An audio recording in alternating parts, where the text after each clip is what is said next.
지금 저희는 계속해서 히브리서에 나와 있는 아브라함의 믿음에 대해서 생각을 하고 있습니다.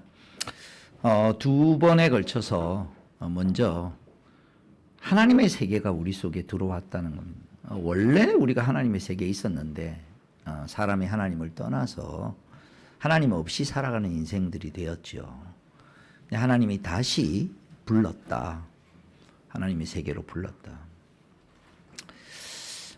젊었을 때는 자기 능력으로 자기가 뭔가 일을 해서 한 것에 더 많은 초점이 있는 것 같습니다.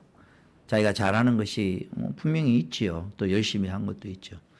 근데 이제 조금 아직도 뭐 그렇게 많은 나이는 아니지만 이 정도 이렇게 이제 지내다 보니까 누군가 나에게 기회를 줘서 내가 준비된 어떤 실력과 준비된 어느 만큼의 가지는 것은 중요하지만 그걸로 되지 않고 그때 내게 기회를 주어져서 그걸 발휘할 수 있는 것이 되어진 것이 참 크구나. 그래서 서양 속담에 유명한 말이 있습니다. 행운이라는 것은 우리 한국 사람들은 행운을 생각하면 그냥 뚝 떨어진 걸 행운이라 그러는데 서양 사람들이 생각하는 행운은 실력이 기회를 만났을 때를 행운이라고 합니다. 그러니까 늘 실력은 가지고 있는데 기회가 안 주어지는 거죠. 여러 가지 이유로 인해. 그 사람에게 꼭 맞게 그 사람의 인생의 재능과 그 사람의 살아온 과정이 다 아름답게 꽃피울 수 있는 기회가 탁 주어진다면 자기 자리에 놓일 수 있다면 그거야말로 최고의 복이지요. 그러니까 젊었을 때는 내가 해낸 어떤 능력과 내가 할 수 있느냐 없느냐 이쪽에 내 능력으로 뭔가 이룬 것 같지만은 뒤돌아보면 그렇게 할 수 있었던 것도 또 그렇게 하면서 사람은 또 발전되는 것이거든요. 뭔가 기회가 주어졌을 때 그 주어진 기회를 가지고 발표하기 위해서 애를 쓰고 강의하기 위해서 준비하고 이러면서 가지고 있던 기본 실력이 더 붙여나가고 더 발전해 나가는 것이죠.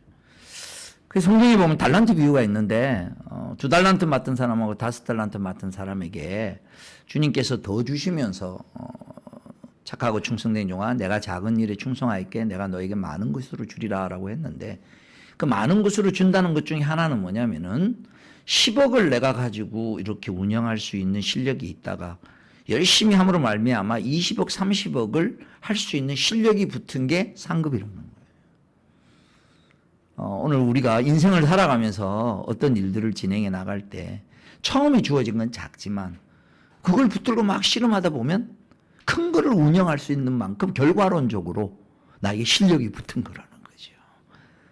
하나님이 인도하시는 중요한 축복은 우리가 생각하는 상상 이상입니다. 그래서 오늘 히브리서에 나타나는 아브라함에게는 뭐냐면 갈 바를 알지 못하고 이렇게 표현을 딱 이게 이중적 의미를 지니는 아주 성경에 기가 막힌 인생이 놓여 있는 상태를 정확하게 모사한 게 바로 이 단어입니다. 갈 바를 알지 못하고 지난주에 잠깐 말씀드렸습니다만은 갈 바를 알지 못하면 굉장히 불안하지 않습니까? 그죠? 마음 가운데 불안한 거예요. 근데 지난주 말씀드렸듯이 지나온 현실을 돌아보면 내가 계획한 대로 된 게 있냐?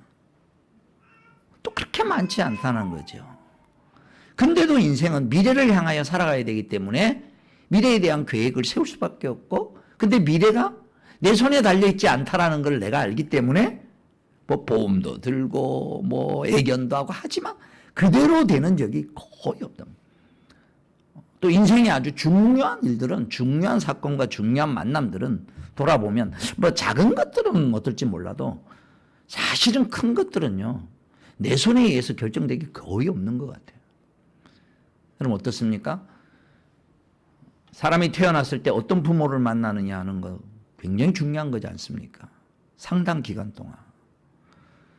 내가 어떤 부모를 선택해서 오는 자녀는 아무도 없습니다. 그렇죠? 두 번째 또 어떤 자녀를 만나느냐는 또 부모의 인생을 살아가는데 많은 것을 연관되어 있고 또 어떤 자녀를 만나느냐에 따라서 부모의 인생도 많이 달라지는 것입니다. 근데 내 자녀를 내가 선택하는 것도 아니잖아요. 또 부부도 마찬가지입니다. 부부는 좀 자녀하고 부모하고는 달리 선택의 여지가 어느 만큼 있지요. 내가 가지고 있는 가치관과 상대방이 나에게 매력으로 느껴지는 것과 여러 가지 것들의 기본적인 선택을 하지만 하나님 안에서 나중에 우리가 뒤돌아보면 그것도 하나님이 짝지어 지으신 것이다 라고 고백할 수밖에 없는 어떤 그런 여지들이 분명히 있습니다. 지금 말씀드리면 쉽게 말하면은 인생에 있어서 큰 영향을 미치는 많은 것들이 사실은 내가 결정한 것 같지만 뒤돌아보니까 주어진 게 많다는 거죠. 이게 갈 바를 알지 못하고의 핵심의 정체라는 겁니다. 갈 바를 못한다고 해서 무능하다거나 무계획하다거나 그게 아니고 내가 계획을 세우지만 하나님을 인정하는 겁니다. 현실적으로 인정할 수밖에 없고요. 믿음으로, 그러니까 부득이해서 인정하는 게 아니라 오히려 하나님의 손에 있는 게 훨씬 더 좋다라는 걸 알기 때문에 의지적으로, 의식적으로 이제는 갈 바를 알지 못하고 살겠다고 삶을 물꼬를 바꾸는 겁니다. 이게 믿음의 전환점. 아브라함이 갈대아 우리를 떠났을 때 도시 생활의 안정과 도시 생활에 기본적으로 익숙해 있던 것을 버리고 유목민 생활을 선택을 해 나갈 때에 중요한 결단. 그럼 오늘 저와 여러분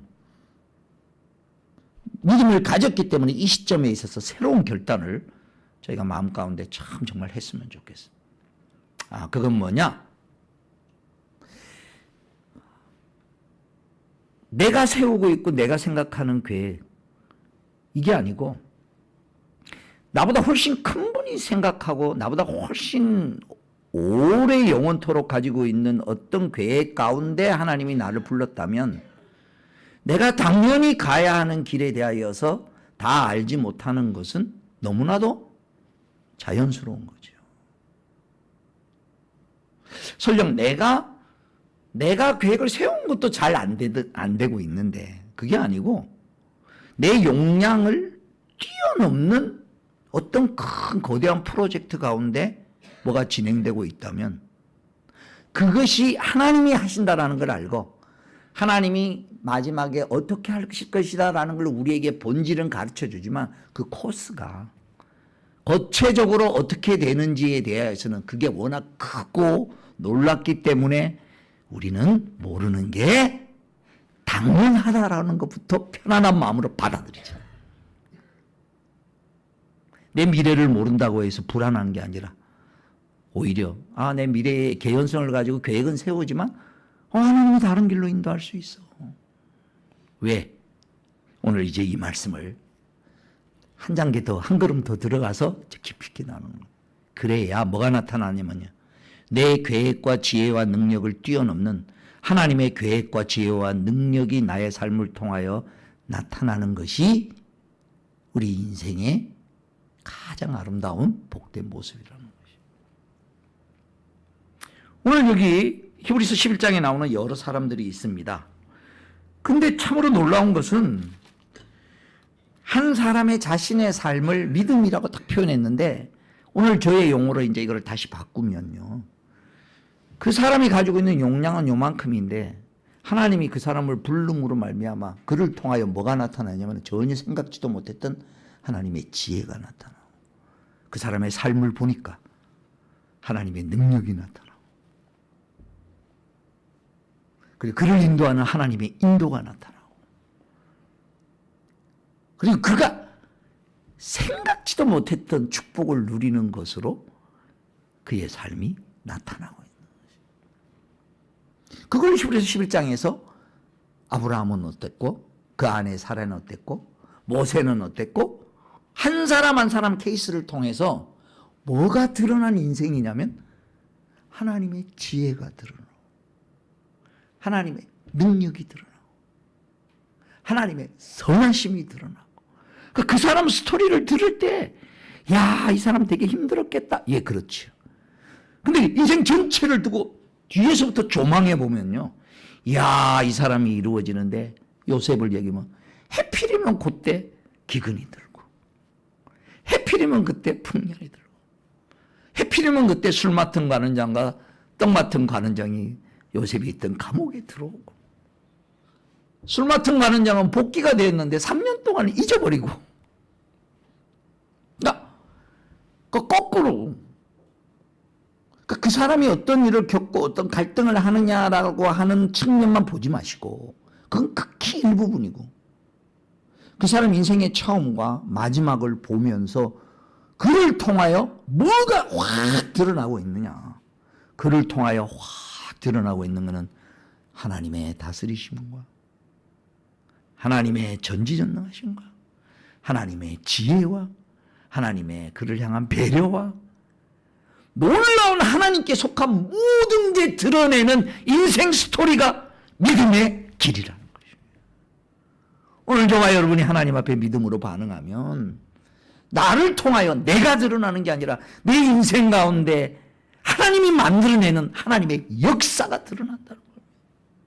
그리고 그거는 깊도다 하나님의 지혜요, 높도다 하나님의 지혜. 하늘이 땅보다 높은 것 같이 예상치 못하는 것으로 하나님이 인도하시는 역사. 오늘 이 설교 말씀을 들으면서 우리 남은 생에 이거 한번 기대해 봅시다.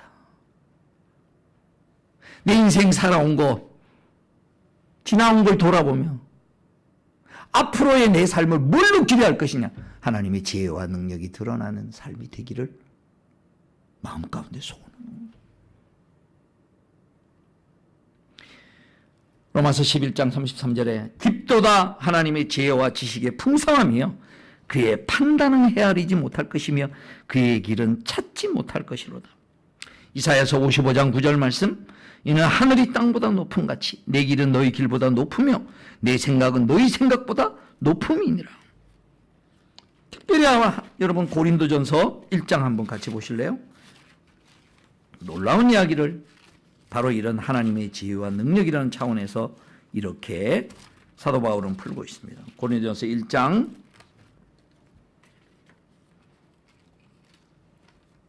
22절부터 제가 읽겠습니다. 유대 사람은 기적을 요구하고 그리스 사람은 지혜를 찾으나 우리는 십자가에 달리신 그리스도를 전합니다. 그리스도가 십자가에 달리셨다는 것은 유대 사람에게는 끄리낌이요 이방 사람에게는 어리석은 일입니다. 그러나 부르심을 받은 사람에게는 유대 사람에게나 그리스 사람에게나 이 그리스도는 하나님의 능력이요 하나님의 지혜입니다. 그 다음 표현, 하나님의 어리석음이 사람의 지혜보다 더 지혜롭고 하나님의 약함이 사람의 강함보다 더 강합니다. 우리를 어떻게 구원해 내시는가? 죄 있는 인생이 지옥의 형벌을 받지 아니하고 심판받지 아니하고 죄로 말미암아 망가져 있는 이 모든 세상을 처음 창조하셨던 때의 그 목표를 따라서 완성에 이르는 그 모습으로 어떻게 우리를 만들어내시는가? 그 하나님의 지혜와 능력이 세상 사람들 눈에 볼 때는 어리석고 십자가에 못 박혀 죽는 게 무슨 그게 강한 것이냐는. 근데 하나님의 능력과 지혜는 죄인을 저를 구원하시되 죄인인데 죄값은 없애고 죄인은 살려내는 방법. 대신 죽는 대속의 죽음이죠. 이게 기독교의 핵심. 그 죄인이 있는데 죄인이 죄값을 받아야 될 거 아니에요. 죄값을 치러야 될 거 아니에요. 근데 죄값은 없어지는데 그 죄인은 살려내는 방법. 대신 빚 갚아주는 겁니다. 여러분 자녀가 빚이 엄청 졌어요. 물론 부모가 갚을 수 있는 능력이 있으면 그나마 다행인데 자기 힘으로 해결할 수 거꾸로 부모가 그런 직위가 있을 때 자녀가 거꾸로 그것도 해주세요. 인생은요 하나님이 내신 최고봉의 최고의 지혜와 최고의 능력이 대신이라는 단어입니다. 이게 십자가의 능력이기도 하고요. 작게는 대신 커피 한 잔 사주는 거예요.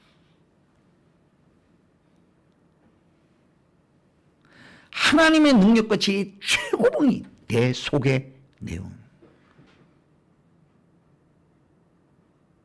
놀랍죠? 내 거 주장하지 않는데 결과가, 내 거를 다 내놓는데 결과는 그도 살리고 나도 살아나는. 세상의 지혜로는 이해가 안 되고 감당이 안 돼요. 그걸 이제 히브리서 11장에서는 하나님께서 아브라함에게 그 아들을 바치라라는 걸로 실제로 죽이려고 하는 순간에 하나님은 멈추게 하시고, 다시 설교하겠습니다만은 아브라함이 자기 아들을 죽이려고 할 때 하나님께서 멈추게 했잖아요. 그 그림이란 말이에요. 그 그림이란. 이해할 수 없는 하나님의 사랑의 깊이. 하나님은 그 아들 예수를 멈추지 않고 죽이셨죠. 그러니까 오늘 저와 여러분의 인생에 새로운 막 가슴 뛰는 기대를 가져. 요새 그냥 제가 하도 가슴이 뛰어서 터져 나올 수 있습니다. 지난 수요일 말씀도 그렇고 어제 말씀도 그렇고 혹시 못 들으신 분들은 밴드로 꼭 좀 들어가서 들으시기 바랍니다. 그 말씀에 우리가 하나님의 방법으로 살아가면요, 내 생각과 내 계획을 뛰어넘는, 갈 바를 알지 못하지만 오히려 기대가 되는 삶. 내가 계획은 세우지만 내 계획보다 훨씬 크신 계획으로 인도하시는 하나님. 내 계획대로 안 된다고 해서 약간은 서운하지만 절대 절망하지. 왜? 그거보다 몇백 배 더 좋은 것으로 주실 것을 아시는 하나님, 아버지시기, 좋으신 아버지시기에요. 오늘 여기 히브리서 11장에 조금 있으면 이제 더 언급합니다만은 사라를 언급하면서는 뭐라고 얘기하냐면 자녀 낳는 문제. 요걸 가지고 25년 동안에 아브라함이 75세에 부름을 받았는데 100세에 애를 낳았거든요. 그 문제를 가지고 25년을 씨름을 했어요. 그 다음 두 번째 히브리서 11장에 나오는 아브라함 얘기를 하면서는 그렇게 아들을 줘놓고 그 아들을 다시 바쳐라 그러는 거예요. 이제 그 문제를 또 다루고 있어요. 자, 당면한 본인의 입장에서 볼 때는 그게 얼마나 시험거리고 얼마나 참 고민거리겠어요. 근데 이걸 인생 전체를 두고 보잔 말이죠. 그래서 결과가 어떻게 되느냐, 뭐가 나타났느냐. 하나님 나라의 자녀들은 어떻게 생겼는지를 드러내고 대신 죽는 대속과 아브라함의 인생이 처음 출발해서 마지막 될 때까지 그 중간중간 과정마다 하나님이 그때그때 돌보시고 하나님이 그때그때 대안을 제시하고 하나님이 그때그때 만들어내는 결과가 그의 삶을 통하여 드러나게 됩니다. 그래서 이걸 뭐라 그러냐면은 하나님이 지으시고 경영하시는 터를 그가 바라봤다 라고 표현하는 거예요. 오늘 이 말씀으로 오늘 저와 여러분의 이제 연말 연시를 들어가는 데에 내 인생을 통하여 하나님의 어떤 지혜는 드러났을까 한번 생각해 보지 않으실래요? 한번 돌아보면요, 나는 어떤 집안에 태어났지, 내가 교회와 연관해서 내 인생이 어떤 복을 받았지, 내 인생의 중요한 직업과 관련해서는 그때는 사람의 눈으로 볼 때는 이런데 한 발 물러서 지내놓고 나서 보니까 이런 게 드러나고, 세상으로서는 엄청나게 힘든 사고였는데 잘못될 수도 있었는데 정상으로 삶이 돌아오고, 정상으로 돌아올 뿐만 아니라 그걸 통하여서 하나님 안에서 내가 어떻게 살아가야 할지에 대하여서 깊이 각인되는. 그래서 내 인생에 일어나는 모든 순간순간들이 외적인 형태로 나타날 때는 때로는 억울함, 때로는 사고, 때로는 참 배신당함, 이런 형태로 나타날지 몰라도 그게 한 걸음, 한 단계, 한 단계에 대해서 결국은 하나님이 그를 세우시는 자리에 딱 세우시. 그 인생을 통해 뭐가 드러났느냐? 하나님의 선하심은 꺾이지 않으시며 그를 향한 하나님의 계획은 포기치 않으시며 그를 통하여서 하나님의 역사를 드러나는. 그래서 크도다 하나님의 지혜와 능력이요라고 내 인생을 누군가 보면서 하나님을 찬양할 수 있다면 인생에 이거 이상 큰 보람과 가치가, 기쁨이 존재의 의미와 내 인생이 살아가야 할 이유가 이거 이상 더 큰 게 뭐가 있겠습니까? 형, 요셉의 인생을 한번 보십시다. 형들에게 팔려가지고 물론 뭐 지가 좀 잘못했어요. 형들 맨날 고자지라고 그랬어요. 아버지 편애가 심해가지고. 그렇다고 해서 그냥 노예로 그 당시에 팔아버려. 얼마나 또 그 보디발 집안에 팔려가 저 밑바닥부터 시작해. 성경의 시편의 기자에 보면은 근데 그 타이밍이 하나님이 미리 가나안에 기근이 내리기 전에 한 사람 요셉을 보냈다 이렇게 표현이 되어 있어요. 그건 뭐 요셉은 전혀 알지 못하는 거죠. 그 중간에 뭐 보디발 부인의 그 유혹을 뿌리치고 이것도 얼마나 억울하겠어요. 그렇다고 그거의 죄값을 저 사설 감옥에 갇혀가지고 그 공식 감옥도 아니에요. 재판도 아니에요. 언제 나올지도 모르는데. 그런데 거기서 만난 궁중의 높은 사람들하고 애굽의 국정을 같이 논할 수 있는 그런 어떤 것들을 경험하고 그 때가 되니까 이제 나와서 쓰고.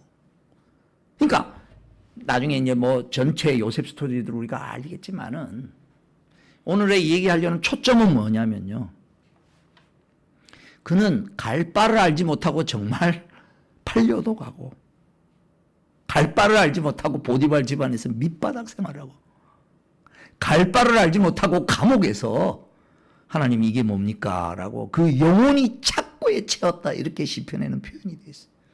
그러니까 믿음으로 반응은 하지만 견디어내는 거지 막 은혜가 충만해가 막 기쁨이 충만해가지고 아니에요. 성경은 뭐라고 하냐면 그를 믿는 하나님을 신뢰하기 때문에 인내로 버텨내지만 시편에 보면 그 영혼이 쇠사슬에 갇혀 있었다 이렇게 표현이 돼요. 괴로운 건 괴로운 거예요.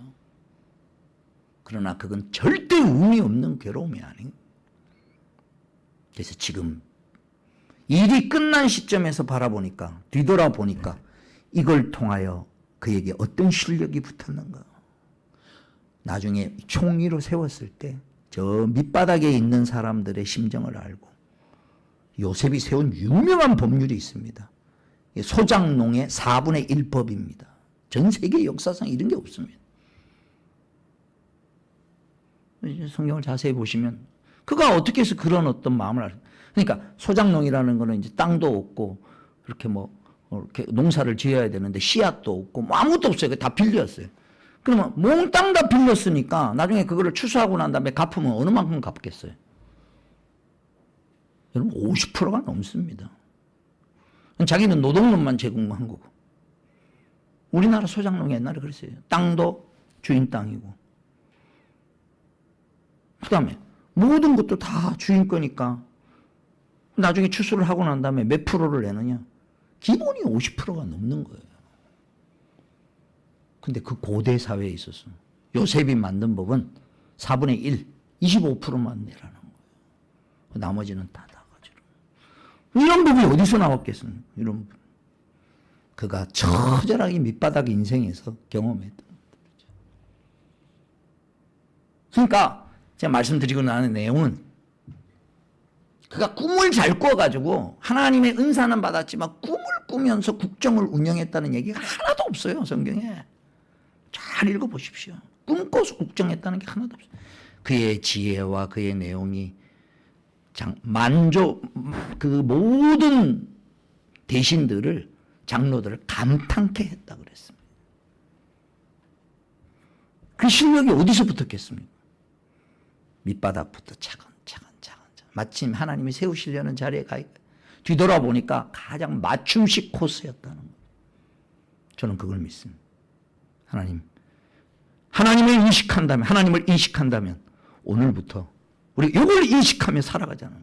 하나님은 이때까지 맞춤식으로 내 인생을 인도하고 계신다. 우리 자녀들의 인생도 그렇게 인도하고 있다. 너무 걱정하지 마.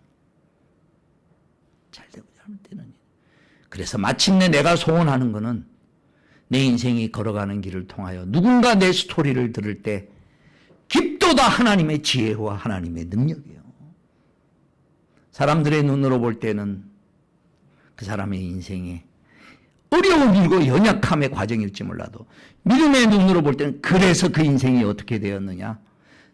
세상 사람들은 그걸로 인하여 넘어질지 몰라도 하나님의 백성들은 오히려 그걸 통하여 하나님께로 더 가까이 나가고 십자가가 우리를 구원하는 하나님의 지혜와 능력이 되게 했듯이 하나님이 우리를 인도해 나가시는 그 역사는 내 인생을 통하여 뭘 드러낼까, 뭘 남길 것인가, 내 인생을 통하여 하나님의 지혜와 능력이 드러내는 그 복된 인생. 이게 믿음의 길이라는 것입니다. 히브리서 11장에 나오는 모든 믿음의 사람들은 그 사람의 스토리의 어떤 부분을 따와가지고 그 사람의 스토리를 언급하면서 그때 하나님의 지혜와 능력이 어떻게 드러났는지를 설명하는 게 히브리서 11장에 나오는 내용입니다. 그래서 우리가 접근하기로는 믿음이라고 접근을 하지만은 그 믿음에 우리 쪽에서는 믿음으로 반응하는 거죠. 여기 4단계가 있습니다. 요거는 좀 적어 놓으십시오. 자, 첫 단계는 뭐냐? 하나님이 우리에게 갈등을 일으키는 말씀을 주십니다. 첫 번째. 내 상황 가운데, 내 수준 가운데 있으니까 하나님의 어떤 계획이나 어떤 뜻이나 어떤 사건이 일어나면 그걸 부닥치면서 갈등이 일어나는 거예요. 첫 번째 갈등.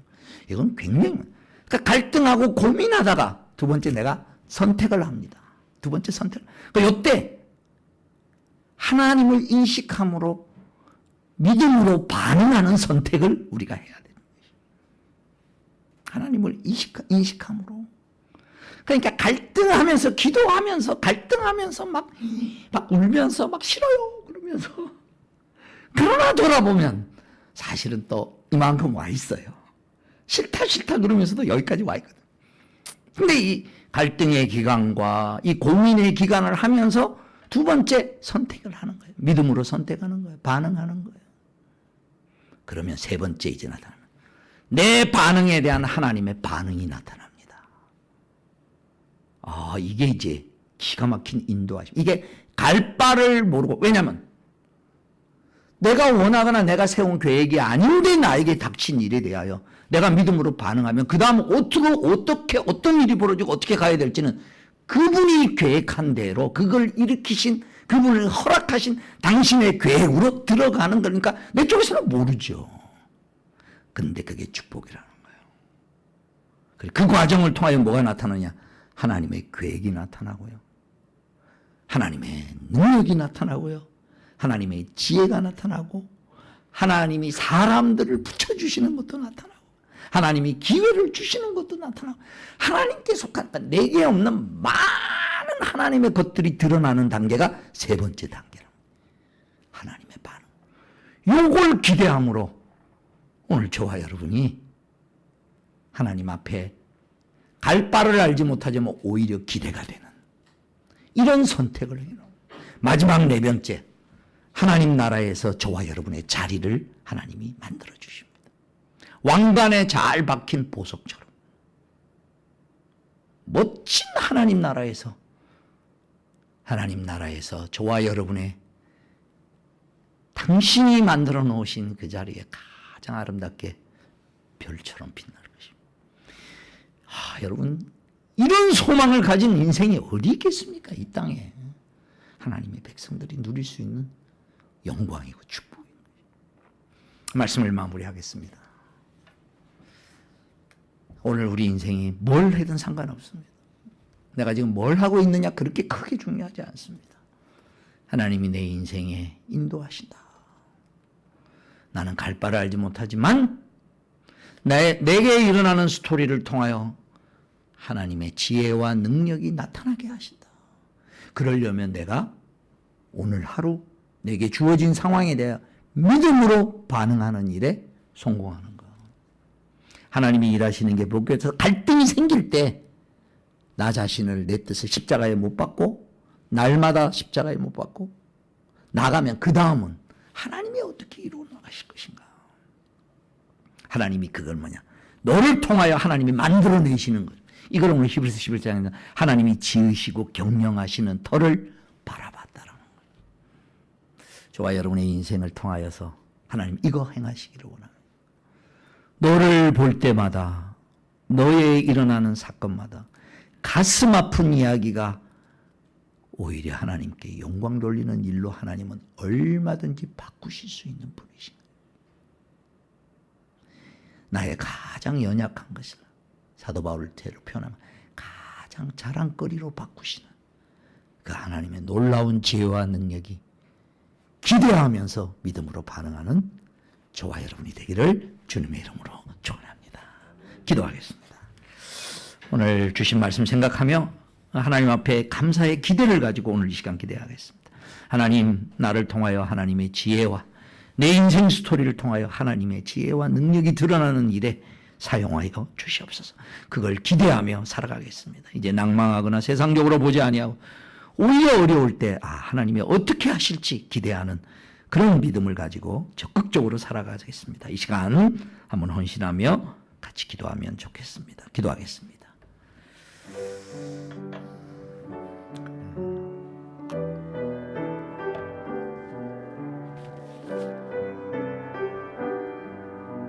아버지 하나님, 전달해 주십시오. 주님, 저에서 베풀어 주시는 은혜를 들으소서. 하나님의 사랑을 주님 이 시간에 역사해 주시오.